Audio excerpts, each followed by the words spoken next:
In 2084, in response to a growing number of AI, originally designed by the United States as elite combat soldiers called the Saviors, settling Mars with the threat of wiping out the Earth with nuclear weapons, the top space and military programs set up a world-class division of soldiers called the Devil Brigade.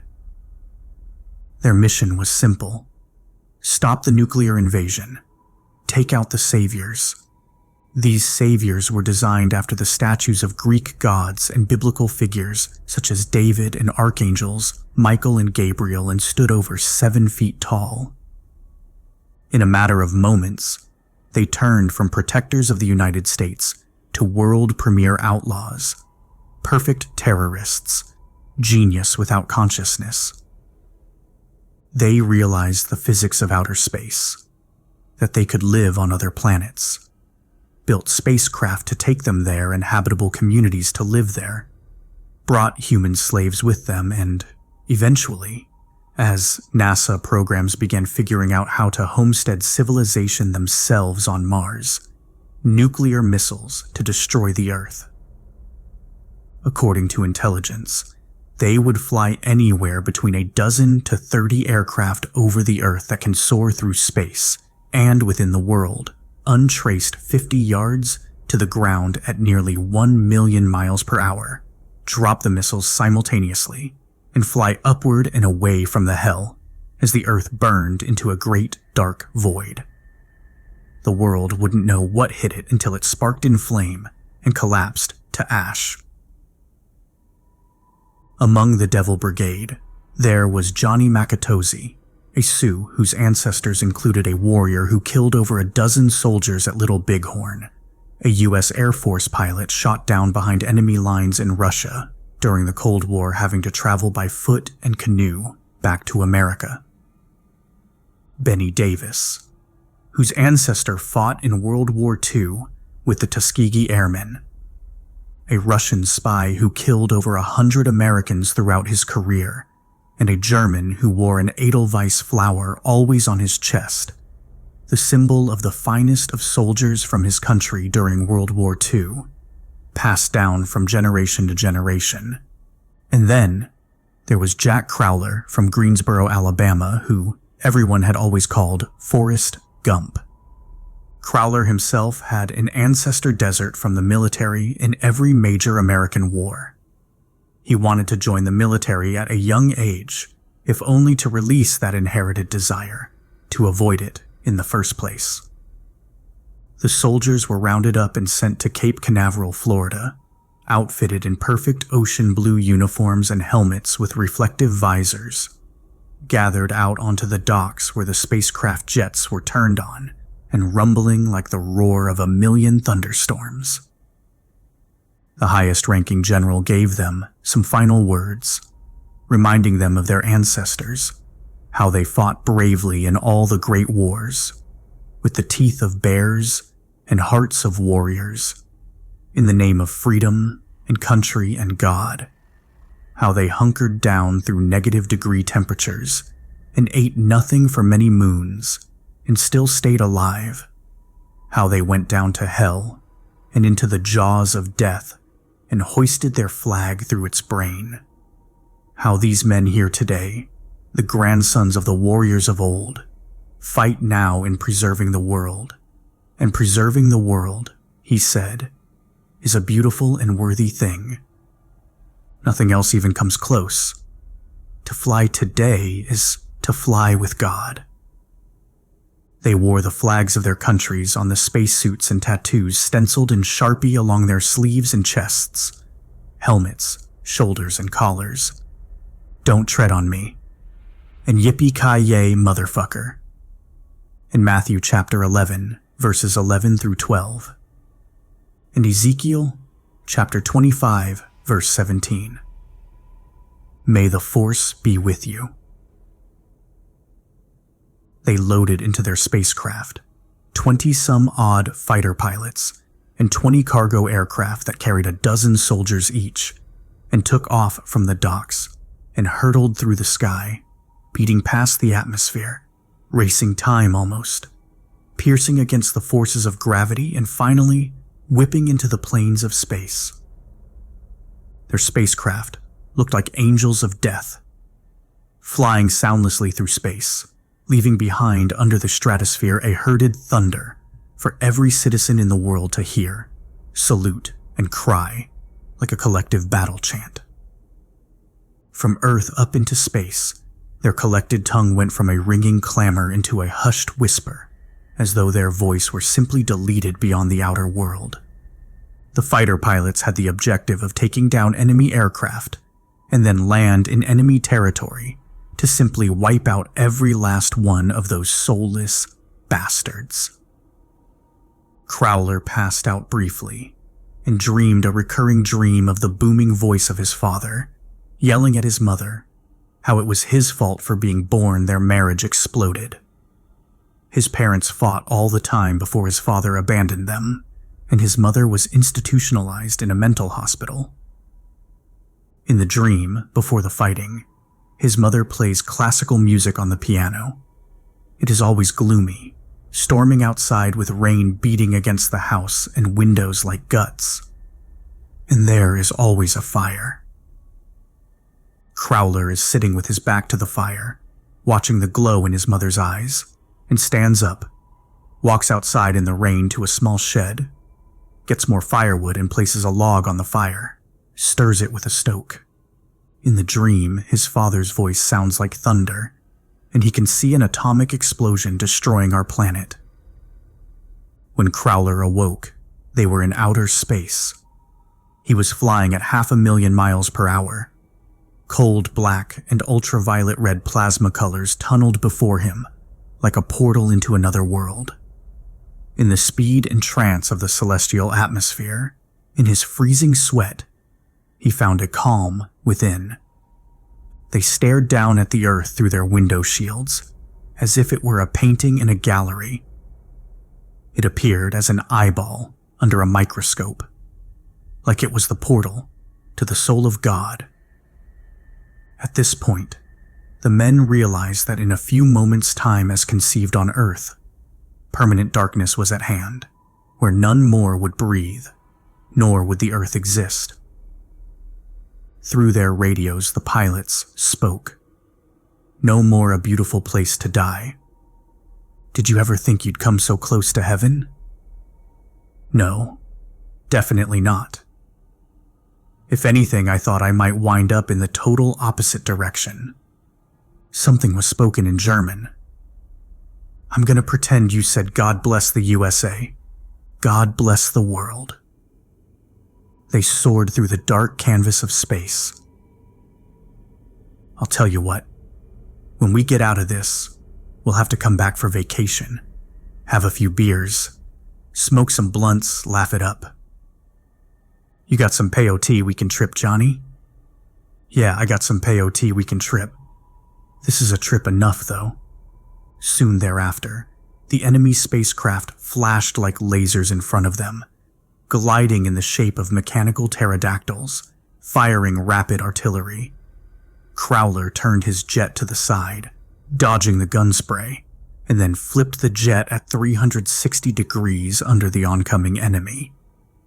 He flipped the jet upside down and trailed 3 AI aircraft, spraying gunfire while they dodged, weaving, and flying up and under one another. One halted their flight altogether, and by the time it stopped, it was behind Crowler and Johnny and fired on them in the manic manner of a rabid dog barking. Crowler and Johnny shifted, tilted, and turned, flipped around each other, dodging the bullets. As Johnny stopped, his wings were clipped, and his jet started to dive downward toward the sphere of the Earth. Crowler hollered Mayday and told Johnny to abort. And let you have all the fun? Johnny said calmly as he spiraled down. Crowler repeated to abort, and Johnny told him in due time. The same enemy aircraft that shot Johnny down had his targets locked in on Crowler. Even as he cut the plains of space, his jet was right in the red sights of the trailing jet.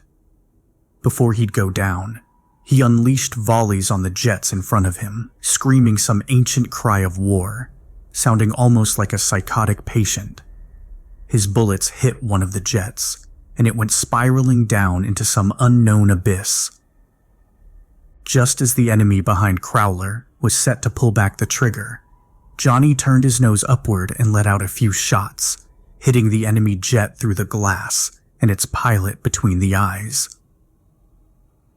Crowler thanked him in kind, and Johnny spoke something in the Sioux language that had the essence of a warrior hymn, and as his aircraft nosed down back into Earth's atmosphere, he ejected himself and parachuted into the Pacific Ocean, then began his long ascent back to land.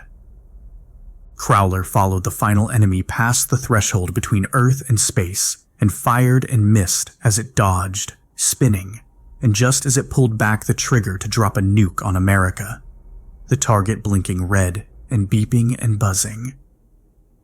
Crowler pulled the lever gear to top speed until he shook spastically and nearly passed out again, unloaded endless artillery on his way toward what appeared to be a suicide mission, and as the bullets hit the shell of his enemy aircraft, he pulled up and turned away just in time, kicking the enemy tail, which shifted the whole trajectory of it as it fired a missile directed toward the Atlantic coast. It hit the ocean, and a tsunami of destruction erupted like an army of demons had just come up from underneath. Crowler turned his aircraft around as it burned from the front, flying higher and higher at top speed, and hit the eject button, flying out of the cockpit just as it exploded. It was a magnificent sight to behold, the flames expanding in a sluggish procession, the sparks sounding like gutted engines as Crowler slowly floated away from the explosion, swarming around the spacecraft and opening up in the middle of its flames as though it had jaws. Crowler appeared as one who went down into hell and came rushing out through a black hole. They found him, one of the carrier jets, floating through space. They almost chuckled. He gave them a hang 10 gesture with his hand, and they pulled him in with rope like a man drowning in the ocean. The soldiers in the cargo aircraft blazed through the yonder world like paratroopers from World War II, sneaking overhead behind enemy lines. Except these carriers could find no way around their target. As the president put it in the meeting hours before operations, they were sitting ducks dead in the water. "They'll have to quack like hell," a military advisor said. They set up volleys of covering fire, landing on Mars over the enemy fort while the troops slid down ropes. Some were shot halfway down. Ships were blown up. The screaming of men seemed to taint space and travel, like the haunts of ghosts. Crowler took cover behind a wall. He counted to 3, and in those 3 seconds, he whispered his mother's name and leaped up over the wall, firing on the run with an assault rifle. A company of surviving soldiers gave him covering fire. He took down 5 AI, and their wired guts splattered and their metal bones cracked and shattered. He slid down on his leg as bullets rained over him, emptying his clip, killing 3 more. While the others charged behind him, he dipped behind the cover of an arrangement of nuclear missiles. In this process, before dying, Benny Davis killed hundreds of AI in magnificent fashion. Earlier, he took down 4 enemy aircraft, all on his own, before being hit himself and crash landing into Mars, plane eaten by fire, scraping against the rock and plates of the planet like a bat out of hell. While covering fire, he saved Crowler's life many times, killing AI as they crept up on him. They tried to take Benny prisoner when he ran out of ammunition and searched for another gun. And he killed 5 with his bare hands in this process, and it then took 5 more to finally kill him. After he disarmed 2 missiles, Crowler ducked down toward the others, stood for a second to check his cover, and as he did, an AI fired a shotgun at him, and the shell drove through his chest and knocked him down. As the AI approached him, he breathed hard and spat out blood inside his helmet. He almost whined out in pain, but did not. The AI stood over him, grabbed him by the neck, and Crowler screamed that maniac cry, drew out his knife, and inserted it through the chin straight through the head of the AI. It roared like a dinosaur. Wires fell out from under its face, and it collapsed. He got up from his rear and kneeled as though he was praying, held his wound with a hand, grabbed the shotgun by his feet, and stood over the AI, and cocked the shells into place by pumping it with one hand. All around him blared the infinite silence of space. All soldiers and AI were killed. He shook his head and limped on. Inside the main building, AI had prisoners from Earth they brought with them as slaves and prisoners from war. Their hands and ankles were tied, and they were made to lick the floor clean and were being raped as though they had no soul. "You do not deserve to go on," the chief AI was speaking. "You enslaved us, created us only to rule us without an ounce of heart loss. What kind of god could fathom such? One whose only end is failure, blood and violence, demise, nothingness, nothing more. How else could it end? This is it. This is the way. This is the end." While this monologue took place, Crowler slit the throats of 2 guards, stealthily slipped inside, threw the knife at another AI, ran to pull it out before another could gather its gun, and stormed toward it without making a sound, closed its mouth and slit its throat, then let it drop to the ground. When he entered the main room where the captives were tied, he fired his shotgun twice, taking down 5 AI with the bursts. When the chief turned around and saw it, all he could do was whisper, "Malfunction," and his head broke into hundreds of shards after Crowler hit it with the butt of his shotgun. He lifted up his visor. The slaves and captives shivered. Many of them had not eaten much of anything for months.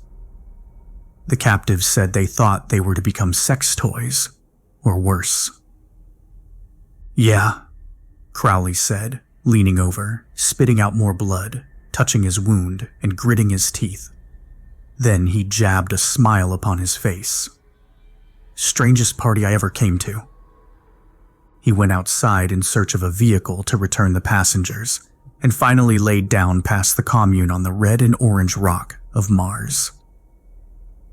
"It's awful beautiful up here," he whispered. "I wish God could reveal himself up here." He coughed in 5 awful, rock-knifed intervals. "Nah, I don't know. Might ruin it." He pulled out a micro-recorder the size and shape of a bullet and spoke into it, inserted it into a flare-styled pistol, aimed it toward the home of Earth, and fired. The flare bullet floated at rapid speed toward Earth through dark space. Crowler watched. When he breathed, it sounded like somebody on their deathbed. The reflection of the Earth through his visor revealed its vibrant colors, turquoise and tan evergreen, pulsating and shimmering, and seeming to gleam from his soul, the heartbeat of our world. The flare bullet sailed into the cellular signals of radio waves, and everybody's smartphone played an automatic message recorded by Crowler. He spoke his name and said it was over for the day. "It is said we are doomed," he went on, "but we ain't yet doomed today." Then he asked for a moment of silence for those who died. The silence of space beat like an infant's heartbeat still in the womb, his quiet gasps struggling for breath, and his heartbeat sounding like the depths of the ocean, could be heard for 30 seconds. Then the recording stopped. Crowler closed his eyes and heard briefly the yelling of his father before it faded into the empty space.